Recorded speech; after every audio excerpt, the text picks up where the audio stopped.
Hello, jirtu hordoftoonni Kokeef Tube akkam jirtu akka jirtanitti nageenyi keessan isiniif haa baay'atu jecha har'a Stereochemistry paartii lammaffaa ilaalla. Yeroo darbii paartii jalqabaatiin introductionii ilaallee turre multiple stereogenic center yookaan symmetric carbon kan jedhu kanarra dhaabbannee turre. Kanaaf har'a boqonnaa sadaffaa paartii lammaffaa kana ni xumurra.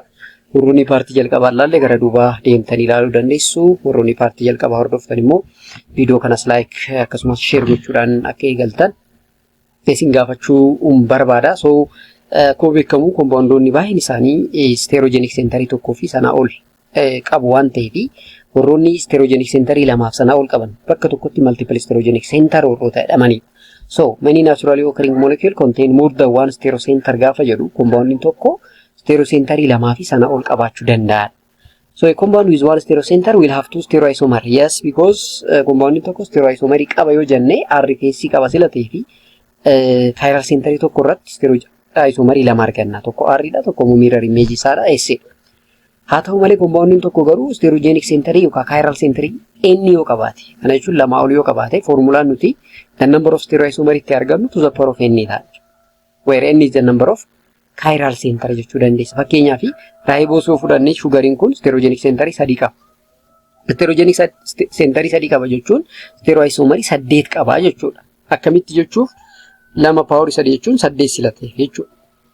Marree 8 sun maali gaafa jennu afran inaanshomerii ta'a, afur immoo diasteromerii ta'a jechuudha. So kompoondoonni akkanaa hedduu jira. Kana caalayyuu stereogenic centerii hedduu warroonni qaban jiru. Fakkeenyaaf koolesteroolii yoo fudhattan koolesterooliin chiral centerii 8 qaba. Bakka stariin kun jiru kuni chiral centeridha. Kanaaf chiral centerii 8 qaba jechuun stereoisomerii 256 qaba jechuudha. Stereoisomerii 256 kana gaafa peeriidhaan barreessinu 128 inaanshomeric peerii ta'a jechuudha. Haa ta'u malee garuu qaamni keenya koolesteroolii tokko qofa oomisha. Yes, only one of these cholesterol is produced in our body jechuudha. So kun hundi kan oomishamu osoo ta'e qaama keenya keessatti rakkoon hedduu nurraa gahuu danda'a. Haa ta'u malee garuu qaamni keenya uumamaan koolesterooliin tokko qofti akka qophaa'u taasisa malee guutumatti garuu koolesterooliin stereoisomerii 256 qaba jechuudha. So bifa sanaan beekuu ni dandeenya jechuudha. Ribose sugar, arabinose sugar kanneen jennu kuni baay'een isaanii stereoisomerii lamaa fi sanaa ol irratti qabanidha jechuudha. So amma stereoisomerii gaafa bakka lamatti qonnee asin dura yoo yaadattan diasteromerii fi inaanshomerii jenneerra waan ta'eef diasteromerii maayinni kan jedhu kan ammoo bal'ifnee ilaalla. So diasteromers are the compound or stereoisomer that are no mirror image of each other. Stereoisomerii ta'e garuu mirror image walii kanneen hin qabne, superposability kan hin qabne jechuudha. Kana jechuun opposite configuration warroota qabanidha jechuudha. Eessatti at one stereogenic center ta'uu danda'a. Garuu karaa biraatiin immoo the same configuration at another stereogenic center immoo ta'uu qaba danda'a. Kanaaf diasteromeriin yeroo baay'ee stereogenic centerii lamaa fi sanaa ol yoo qabaatan stereogenic centerii tokko irratti wal fakkaatanii bakka biraa immoo gargar ta'uu dhabuu danda'u jechuudha. Chemical physical property isaanii yoo ilaalle yeroo baay'ee diasteromeroonni kunniin different physical and different chemical property qabu. So all stereoisomer except enantiomer are diasteromer jedha, and they have the chemical property like the rate of reaction, reactivity, even in achiral reaction jedha. So the difference in physical and the chemical property of diasteromer is very useful in separation of enantiomer. Yeroo baay'ee enantiomeronni physical and the chemical property isaanii tokko. Kanaaf isaanan gargar baasuun baay'ee nutti ulfaata. Diasteromer yoo ta'e garuu physical and the chemical property isaa garagara waan ta'eef salphumatti gargar baasuun ni danda'ama jechuudha. So the best example of diasteromer kan jennuun akkuma beekne asin duras dubbanne cis in the trans or geometrical isomer akkasumas E in the Z configuration of compound jechuu dandeenya. Kanaaf compoundiin tokko cis yookaan trans orientation yoo qabaate E yookaan Z configuration yoo qabaate diasteromeridha jechuudha. Kana jechuun physical and chemical property isaa garagaraa jechuudha. So here are the four stereoisomer of 2 amino hydroxy butanoic acid. Amino acidiin kun egaa chiral centerii lama qaba. Chiral centerii lama qaba jechuun immoo stereoisomerii 4 qaba. Lamaan isaanii inaanshomeridha.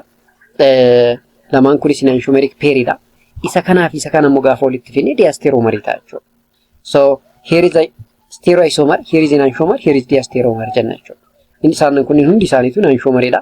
Isaan kunniin immoo diasteromerii. Maaliif jennaan jara kanaaf jara kana gaafa walitti fidnu mirror image jedha. Kuniif kun mirror image jedha. Kuniif kunis mirror image jedha. Kuniif kun mirror image jedha. Kanaaf kompoondiin tokko mirror image ta'e jechuun enantiomer. Ishee kanaaf ishee kana yoo fudhattan garuu they are not mirror image kanaaf diastereomer dha jechuudha. So of the four, only 2s and 3 isomer is 28.3 optical specific rotation occur naturally in plant and animal, which is an essential nutrient. Amma enantiomerota oomishaman amino acid asitti argine keessa isa kanatu by nature oomishama jechuudha. So enantiomer have opposite configuration at our chiral center. Diastereomer have opposite configuration at some one or more chiral center, but some configuration at the same configuration at another. Enantiomer yoo ta'e yeroo hunda opposite configuration qabu. Diastereomer yoo ta'e garuu opposite ta'uu danda'a yookaan same ta'uu danda'a jechuudha. Chiral center garaagaraa irratti. Egaa enantiomer fi diastereomer bifa kana yoo ilaalle meso compound immoo maayinni kan jedhu ilaallu. So a molecule with a multiple stereogenic center that is superposable on its mirror image. Amma enantiomer mirror image dha garuu superposable miti. Diastereomer immoo mirror image dha garuu superposable. Mirror image dha miti superposable dhas miti. Haa ta'u malee meso compound yoo ta'e garuu mirror image dha si superposable dha jechuudha. Garuu meso compound kun yeroo baay'ee they are achiral molecule.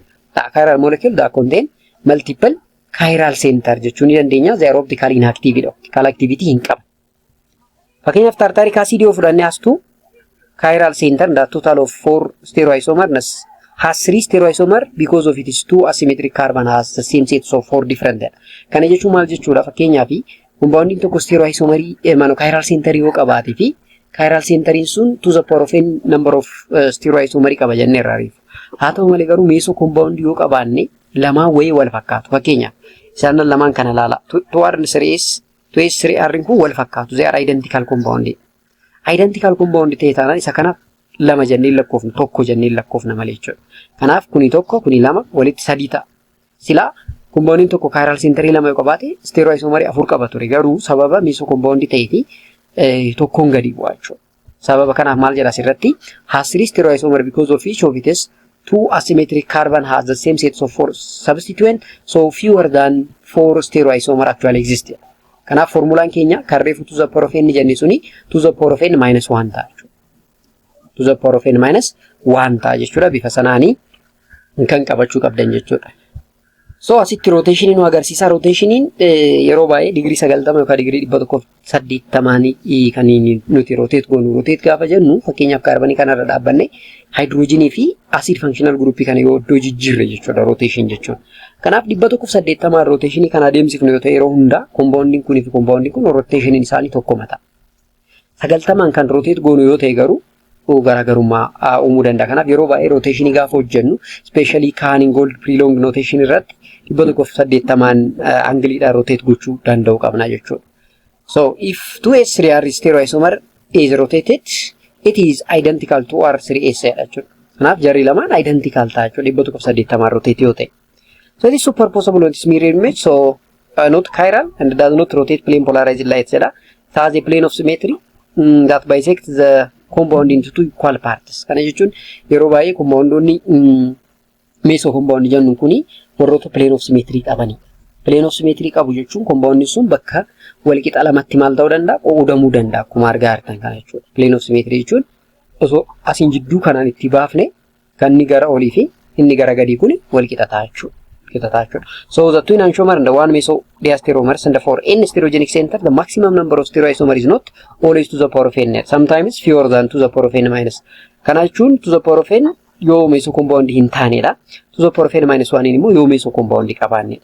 Therefore, the molecule with 2 stereogenic center may or may not be chiral. So bifa sanaan adda baastanii beekuun sinirraa eeggamaa jechuudha.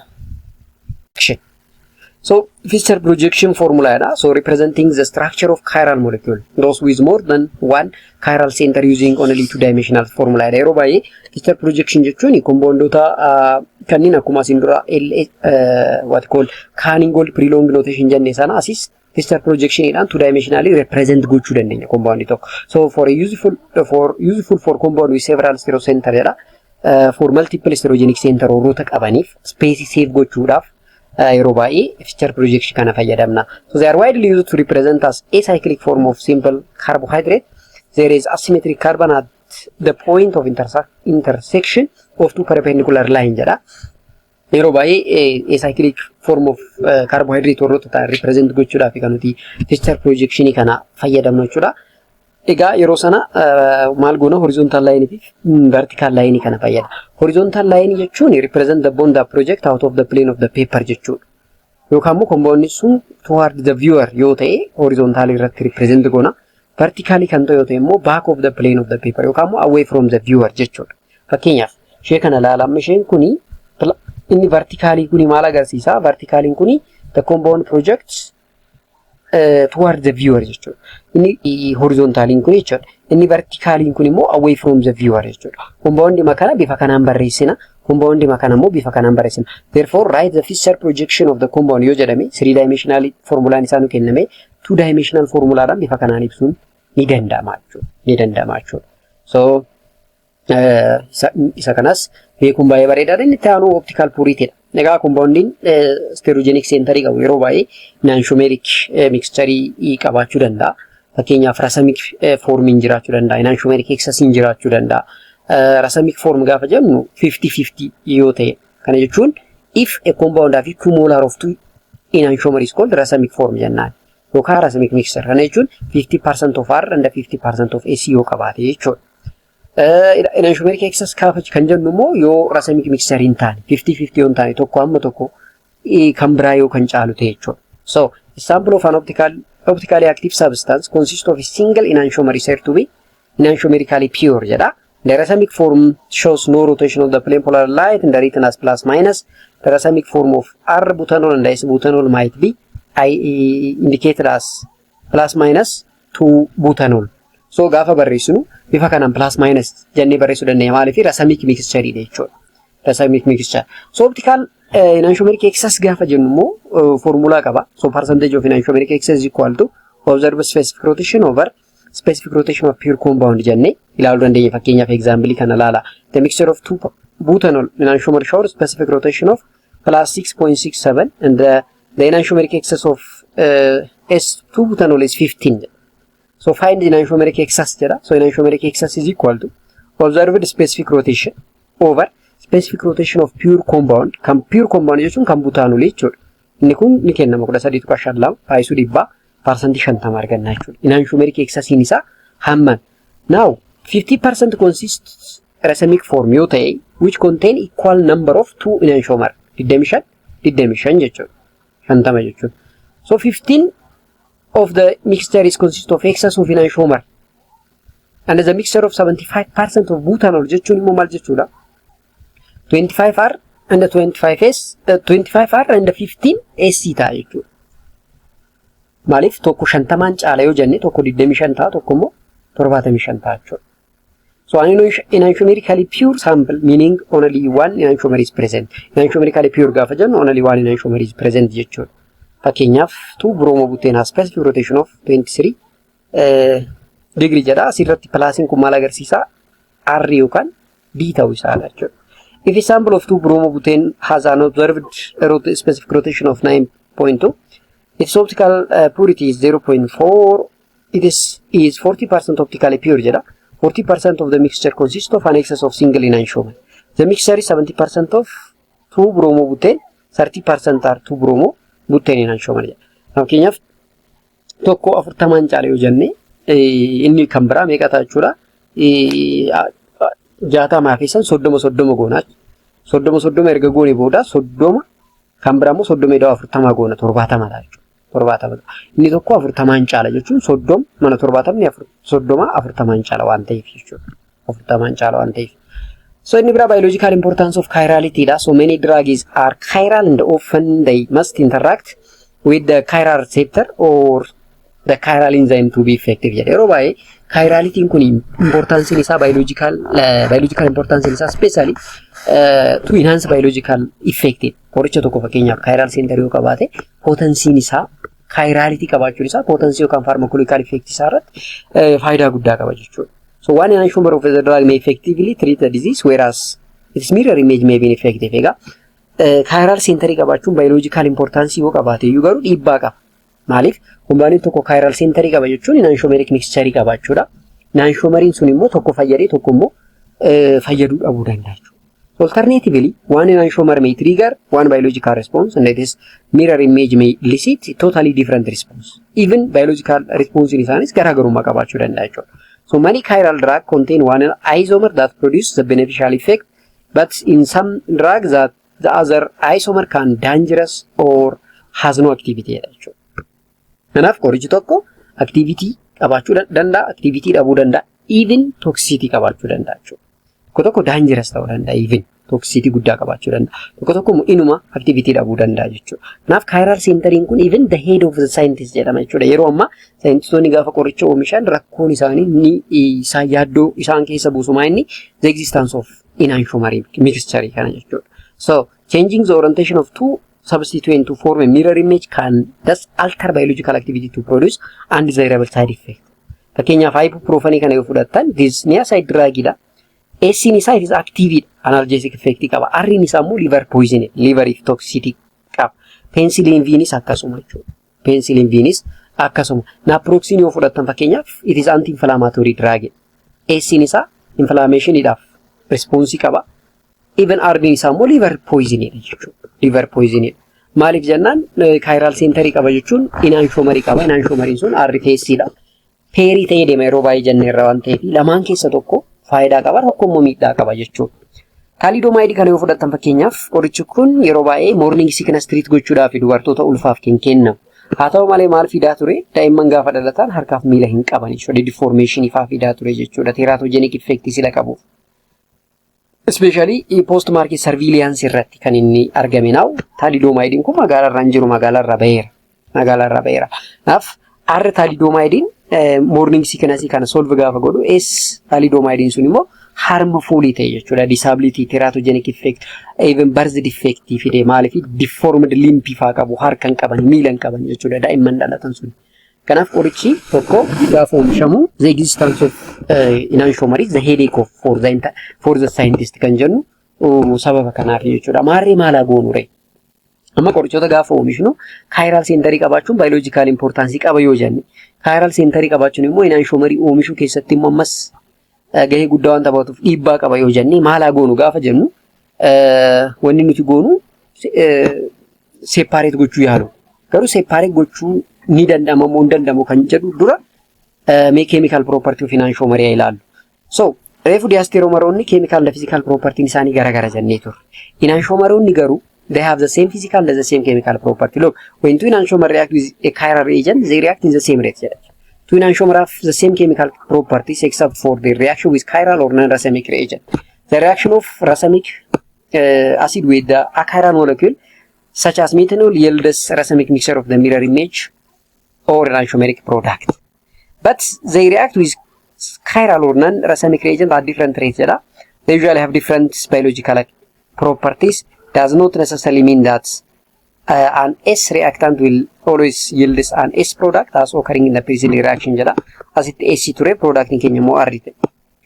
As it S fi arritu walnyate product Kenya rate S fi arritu uma. Amma gabaabumatti chemical property of enantiomer gaafa jennu they have the same reactivity jechuu dandeenya jechuudha. More of. Maarree the same physical and the same chemical property yoo qabaatan garuu separate gochuun hin danda'amu. Salphaa miti. Teknikoota akkamiitu jira booda kan ilaallu ta'a. Haa ta'u malee garuu dura enantiomeriin kun eessatti fa'aa argama? Especially natural origin irratti maal fa'aa keessatti argama? Faayidaan isaa immoo maal inni kan jedhu ilaallu. So receptor is a protein that bind particularly a molecule because receptor is chiral, it will bind one enantiomer better than the other. Stereo specificity or radio selectivity of the reaction kan jennu jechuudha. Maaliif qorichi tokko yeroo baay'ee hojii isaa hojjechuudhaaf receptorii barbaada. Receptoriin immoo proteinii waan ta'eef proteinii sana irratti binding gaarii akka qabaatu barbaadama jechuudha. Kanaaf yeroo sana maal gochuu qaba? Enantiomeroota jiran keessaa selectively tokko irratti sirriitti bind gochuu qaba jechuudha. So because of receptor typically recognize only one enantiomer, different physiological property have maybe associated with each other. Based so receptor located on the exterior of the nerve cell in nose differentiate in estimated 10,000 ml to which they are exposed. Are carbon is found in sperm, carbon is main in caro acid. The region has three. These two enantiomer have such different order that it fits into different receptors. funyaan keenya keessatti wantoota hedduu gaafa urgeessinu urgaan yookaan shurufkaan isaanii yookaan fooliin isaanii garagara. Maaliif jennaani receptorri isaan deeman irratti baay'inni godhan garagara waan ta'eef jechuudha. Especially most of the terpenoidaaf foolii bareedaa qabu garuu fooliin sun garagara jechuudha. Urgaa bareedaa jechuu dandeenya foolii irraayyuu. So the reason these two enantiomer have different receptor binding jechuudha. So carbon enantiomer do not smell the same, suggests that the receptor site in nose for those compounds are chiral and that only the correct enantiomer bind well to this particular site jedha. So isaan kun biqiloonni baay'een isaanii zayita of keessaa qabu. Zayitoonni baay'een isaanii argitan immoo fooliin isaanii shurufkaan isaanii bareedaadha. Suni maal jechuudha? Yeroo baay'ee essential oil terpenoid waan qabaniif. Terpenoidoonni sun fooliin isaanii bareeda ta'us garuu garagara jechuudha. Garagarummaan sun maaliif dhufee? Sababa isaan receptorii garagaraa irratti bindingis stereospecificity yookaan radio selectivity waan qabaniif jechuudha. So amma enantiomeroonni kunniin physical property isaanii tokko yoo ta'e, look, enantiomer cannot be separated by fractional distillation or crystallization because of their identical boiling point. Solubility cause them to distill or crystallize simultaneously. Bitani physical property, chemical property isaanii wal fakkaataa waan ta'eef enantiomerota kanneen salphumatti separate gochuu hin dandeenye. So this separation of racemic mixture into component enantiomer is called resolution. Kanaaf tekniikni nuti enantiomerii separate gochuudhaaf itti fayyadamnu resolution jedhama jechuudha. Resolution jedhama. Akkamitti kan jedhu itti deebiin. So enantiomer have the same physical property but diastereomer have different physical properties. Reaction of racemic form with single enantiomer of those some other compound. This change a racemic form into the mixture of diastereomer, and because diastereomer have different melting point, boiling point, solubility can be separated by conventional means. Gabaabumatti resolution jechuun enantiomerii gara diastereomeriitti convert gochuu jechuudha. Maaliif enantiomeroonni physical property, chemical property isaanii tokko waan ta'eef separate gochuun hin danda'amu yoo jennu gara diastereomeriitti yoo jijjiirre diastereomeroonni immoo physical and chemical property isaanii garagara yoo ta'e salphumatti separate gochuu dandeenya. Inni kunis garuu salphaa miti. Akkaasuufnu salphaa miti taateen isaa jechuudha. So now this change of racemic form into mixture of diastereomer and because of diastereomer have different physical and chemical property easily separate jechuudha. So thus racemic mixture can be resolved using the following general strategy. Inni jalqaba recrystallization ida. So recrystallization ida separate gochuu dandeenya after resolution jechuudha. So recrystallization involves dissolution of the impure solid in an appropriate solvent at an elevated temperature and the subsequent reformation of crystals upon cooling, or an impurity may not be dissolved at all in hot solution and may be removed by filtration jedha. Recrystallization jechuun gabaabatti dhiiquu yookaan qulqulleessuu jechuudha. Wanta impure ta'e impurity kan qabu sana irra deddeebinee qulqulleessuudhaan impurity isaa irraa baasuu jechuudha. Fakkeenyaaf asitti racemic mixture of lactic acid and lactic acid nu agarsiisaa jira 50-50 dha isaanii 15R 15S. So R lactic and S lactic kana gaafa phenyl ethyl amine wajjin gaafa wal nyaachifnu maal fida asitti diastereomerii nu kenna. Diastereomerii kana gaafa simply aciditti dabalu akkuma argaa jirtan S lactic acid and phenyl ethanol ammonium chloride uuma jechuudha. Nuti kan barbaannu S lactic acid yoo ta'e salphumatti arganne jechuudha. Karaa kanaanis acidii kana dabaluudhaan R lactic acid kana salphumatti argachuu dandeenya jechuudha.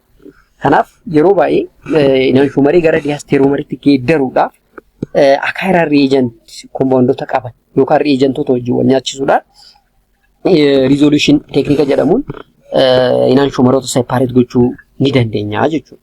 Ni dandeenya. So enantiomer can also be separated by technique called chromatography jedha. Chromatography daanis separate gochuu dandeenya after resolution jechuudha. So the mixture to be separated is dissolved in a solvent and the solution is passed through the column packed with material that tend to absorb organic compound. If the chromatographic column is packed with chiral material, the two enantiomer can be expected to move through the column at different rates because they will have different affinity for chiral material, just as the right hand prefers the right hand glove. So one enantiomer will emerge from the column before the other jedha. Argitanii enantiomerota kanneen gara diastereomertti erga jijjiirree booda salphumatti separate gochuun akka danda'amu nutti himaa jira fakkeenyaan jechuudha. Akkuma harki keenya gilaavii harka mirgaa barbaadu, harki mirgaa, harki bitaa immoo gilaavii harka bitaatiin fit akka ta'u enantiomeriin gara diastereomerii erga geeddarame booda separate gochuun nutti ulfaatu jechuudha. So chromatography using chiral media approach also applied in high performance liquid chromatography as well as other form of chromatography. Fakkeenyaaf HPLC gas chromatography kanneen fayyadamne separate gochuun dandeenya. Inni biraa separation of an enantiomer by enzyme jechuudha. Akkuma beektan enzymoonni they are selective enzymoonni, they are specific jechaa turre waan ta'eef maal godhu enzymoonni yeroo baay'ee selectively stereoisomerii tokko wajjin akka wal nyaatan taasisuudhaan separate gochuudhaaf nu fayyadu. Fakkeenyaaf the enzyme typically catalyze the reaction of only one stereoisomer. The enzyme is able to differentiate between stereoisomeric reactant because of their chiral binding site. So the enzyme will bind only the stereoisomer whose substituents are in the correct position to interact with the substituent in the chiral binding site.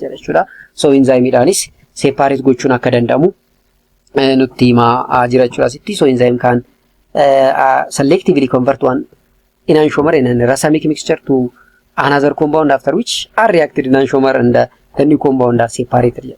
So chiral molecule recognize only one enantiomer. So if the synthesis is carried out using chiral reagent or chiral catalyst, or only one enantiomer will undergo reaction. So one example of chiral catalyst is an enzyme. So an enzyme is a protein that catalyzes a chemical reaction. The enzyme diamino acid oxidase, for example, catalyze only the reaction of R enantiomer and leave S unreacted. Argitanii fakkeenyaaf diamino acid oxidase kana yoo fudhanne yeroo baay'ee R enantiomer wajjin wal nyaata, S wajjin wal nyaata jechuudha. So the product of enzyme catalyzed reaction can be easily separated by using the technique. So if you imagine the enzyme to be right-handed glove and the enantiomer to be pair of hand, the enzyme typically bind only one enantiomer because only right hand fit into right hand. Sinigala jedhee yaada yaadni isaa. So amma fakkeenyaaf R enantiomer, S enantiomer yoo jiraate diamino acid oxidase kana yoo fudhanne simply R enantiomer wajjin wal nyaata, S kana unreacted ta'a waan ta'eef isa kana sababumatti double bond uumameera, sitti immoo single bond dha. Salphumatti tekniikii garaagaraa fayyadamnee separate gochuun nutti ulfaatu jechuudha. So egaa boqonnaan sadaffaan kana fakkaata. Gaafii quiz kana sinummaan hojjechuu dandeessu, gaafii salphaadha. Maal jedha, if a compound have 4 stereogenic center and they exist meso compound, how many enantiomer it have jedha. Compound kun stereogenic center 4 qaba, garuu meso compound of keessaa qaba. Kanaaf stereoisomerii meeqa qabaadha gaafiin kun sirriitti hin barreeffamne isin sirreessaa. What is the similarity between meso compound achiral jedha. How enantiomer separated with each other jedha. Differentiate enantiomer in the diastereomer jedha. What problem scientists faced in drug discovery jedha. Reefu amma tokko tuqaan ture sanatti guutuu dandeessu. Egaa boqonnaan sadaffaan paartii lamaan nuti hojjenne kana fakkaata. Boqonnaa afurii haga dhumaa hojjenne irra gara duubaa deemaa irra ammoo boqonnaa lammaffaa fi tokkoffaatu nu hafe. Boqonnaan tokkoffaa already asin duras hojjetame irratti fakkaate. So guutuu isaa barbaaddan koorsii kana argattanii jirtu jechuudha. Kanaaf PowerPoint isaa barbaaddan descriptionii jalatti Telegram account keenya seenuudhaan argachuu dandeessu. Viidiyoo biraatiin ammoo arginutti garuu channel subscribe, video like gootanii akka baatan dhaamsa kootii nagatti.